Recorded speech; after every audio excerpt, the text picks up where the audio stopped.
Students, welcome to Vidya classes.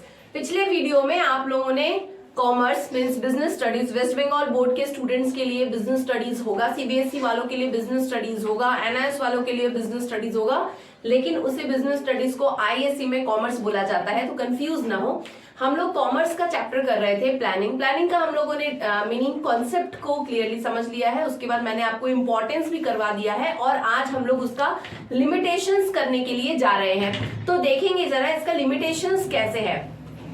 अगर आपने पिछले मेरे कॉन्सेप्ट और इंपॉर्टेंस को नहीं देख रखा है तो एक बार जरूर उस वीडियो को वॉच करें। चलिए आइए देखिए लिमिटेशंस ऑफ प्लानिंग का लिमिटेशंस क्या है। पहला, कॉस्टली प्रोसेस।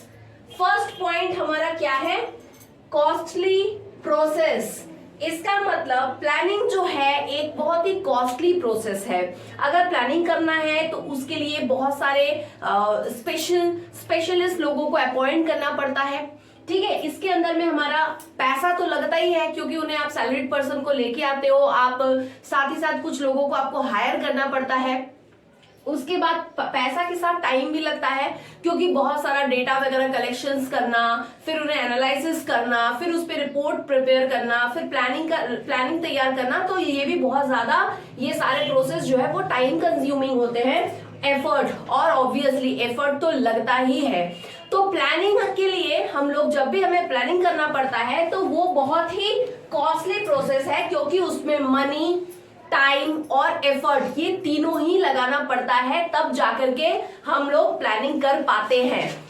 और साथ ही साथ एक बात आप ध्यान रखेंगे कि जब भी हमें प्लानिंग करना पड़ता है तो हमें उसमें क्या क्या करना पड़ता है। प्लानिंग शुरू करने के पहले मैंने स्टार्टिंग में आपको बताया था, हमें डेटा कलेक्ट करना पड़ता है। डेटा जब आप कलेक्ट करेंगे, कोई भी एक इंफॉर्मेशन है, उस इंफॉर्मेशन के आपको इंफॉर्मेशन कलेक्ट करो, उस जिस बारे में आपको प्लानिंग करना है उससे रिलेटेड डेटा कलेक्ट करो, तब जाकर के आप फ्यूचर को फोरकास्ट कर पाओगे। फिर उसके अकॉर्डिंगली आप अपना प्लानिंग प्रिपेयर करोगे।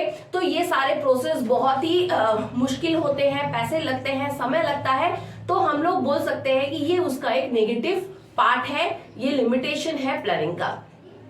टाइम कंज्यूमिंग, ऊपर हम लोग पढ़ के आए हैं, सिमिलर टाइप ऑफ पॉइंट है ये टाइम कंज्यूमिंग। आप देखिए टाइम कंज्यूमिंग, इसमें टाइम किन किन चीजों में लग जाता है मैंने आपको बताया है।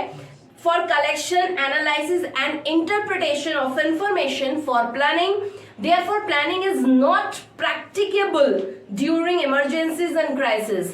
आपने प्लानिंग किया कि हमारा काम इस प्रोसेस से इस तरीके से होना है, इतने टाइम में कंप्लीट होगा, इस तरह से प्रोडक्शन होना है, इस तरह से हमारा गुड्स का डिस्ट्रीब्यूशन होना है, सब कुछ प्लान है। लेकिन उसी टाइम पे अगर क्राइसिस आ जाता है या कोई इमरजेंसी सिचुएशंस आ जाते हैं तो वो प्लानिंग हमारा काम नहीं करेगा। हम उसी सेम प्लानिंग के साथ हम नहीं चल सकते हैं। तो लेकिन हमने जो उसके लिए टाइम दिया, जो पैसे खर्च किए, वो वेस्ट हो जाता है हमारा। तो ये ध्यान रखेंगे।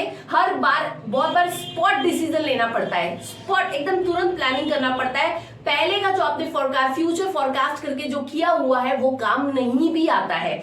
तो उस केस में क्या है, हमारा ये एक टाइम कंज्यूमिंग प्रोसेस है, बहुत समय लगते हैं। इंफॉर्मेशन कलेक्ट करो, डेटा कलेक्ट करो, फिर उसके बाद आप उस पर रिपोर्ट तैयार करो। This is very much time consuming process. Rigidity, अच्छा अभी आज आप आ जाओ। और फोरकास्ट करना एक इजी प्रोसेस नहीं है। फोरकास्ट करने के लिए बहुत ज्यादा टैलेंट की जरूरत है, बहुत सारे वैसे प्रोफेशनल पर्संस की जरूरत पड़ती है। और आप आ जाओ एक रिजिडिटी मतलब आप प्लानिंग तैयार किए, प्लानिंग के अकॉर्डिंगली आपने क्या किया, सारा काम सेट कर दिया, अपने एम्प्लॉयज को वर्क दे दिया, और अब एम्प्लॉयज क्या कर रहे हैं, उसी को उन्हें फॉलो करते हुए काम करना है। वो रिजिड है, उनको उस दायरे में रहते हुए उन्हें उस प्रोसेस को आगे बढ़ाना है। उनका मेन टारगेट क्या हो जाएगा कि जो प्रोसीजर हमें दिया गया, जो प्लानिंग है, जो प्रोग्राम्स है, उस प्रोग्राम के अकॉर्डिंगली ही हमें चलना है। वो टारगेट को अचीव करने से ज्यादा उनका कंसंट्रेशन आ जाता है कि प्लानिंग के अकॉर्डिंगली काम करना है। टारगेट अचीव करना फिर उनके माइंड में नहीं रहता। उनके माइंड में क्या रह जाएगा, बस किसी भी तरह से हमको अपना जो भी प्रोग्राम सेट किया गया है, जो भी प्लानिंग सेट किया गया है, उसके अकॉर्डिंगली चलना है। बट ऑर्गेनाइजेशन का मेन फोकस क्या होता है, वो होता है ऑब्जेक्टिव अचीव करना, ठीक है। और उसको अचीव करने के लिए बहुत बार प्लानिंग के अंदर में कुछ चेंज करने की जरूरत पड़ती है अकॉर्डिंग टू द रिक्वायरमेंट, तो वो चेंज करना चाहिए। तो इस केस में क्या हो जाता है, अगर बिल्कुल एक प्लानिंग सेट कर दिया है, एम्प्लॉयज को दे दिया गया है कुछ प्रोग्राम्स और वो उसी के अकॉर्डिंगली उन्हें चलना है, ऐसा रिजिड कर दिया है, तो ये प्लानिंग में बहुत बार ऐसी रिजिडिटी हो जाती है जो कहीं ना कहीं उसके ऑब्जेक्टिव को अचीव करने में थोड़ा प्रॉब्लम्स क्रिएट करता है। लैक ऑफ एक्यूरेसी, आपको पता है लैक ऑफ एक्यूरेसी, एक्यूरेसी का कमी होना, मतलब एकदम ठीक एग्जैक्ट ऐसा ही होगा, ऐसा नहीं होता है। ठीक है, आप फ्यूचर को कभी भी प्रेडिक्ट नहीं कर सकते कि फ्यूचर में होने वाला क्या है, फ्यूचर में कब, फ्यूचर अनसर्टेन है, फ्यूचर को फोरकास्ट करना इतना आसान नहीं होता है।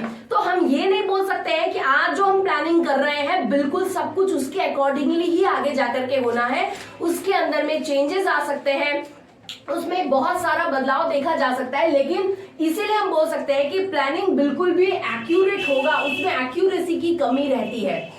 आप मान लीजिए, आज सपोज करिए आपने प्लान किया, हमें प्लानिंग करते हैं कि अगर हमें कहीं जाना है और हमें ऐसा पता चल जाए कि हाँ भाई बारिश होने वाली है, ठीक है, या हम सोच सकते हैं, प्लानिंग कर सकते हैं कि मुझे कहीं जर्नी करना है तो हो सकता है कि बारिश हो सकती है, हो सकता है कि सडनली मेरी तबीयत खराब हो सकती है, हम लोग ये सब प्लानिंग कर सकते हैं। तो इसके अकॉर्डिंगली हम क्या करेंगे, तबीयत खराब शायद हो जाए, हम प्लानिंग करें, पहले से मेडिसिन हम अपने साथ कैरी करेंगे, बारिश हो सकती है तो ये मेरा प्लानिंग है कि भैया हम पहले से अपना रेनकोट चाहे अम्ब्रेला हम साथ में कैरी करेंगे। लेकिन आप ये प्लानिंग कर सकते हैं, ऐसा हो सकता है, लेकिन ऐसा ही होगा ऐसा श्योरिटी नहीं है। तो उस केस में क्या होगा, आप बहुत सारा लगेज अपने साथ कैरी करके चलेंगे।